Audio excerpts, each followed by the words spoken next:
ना छड़ यार दा बूहा ते भावें लख वारी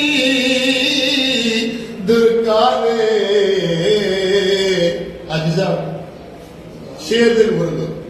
ना छड़ यार दा बूहा ते भावें लख वारी दुरकारे। ते यार वल्लों मुख मोड़िया जीना ओ इश्क दी बाजी हारे। ओ ना होवे इश्क दी बेड़ी किते डुब जाए हद विचकारे। ते आज़म जिस तो सोना ताजी ओह लगदा ही पार किनारे।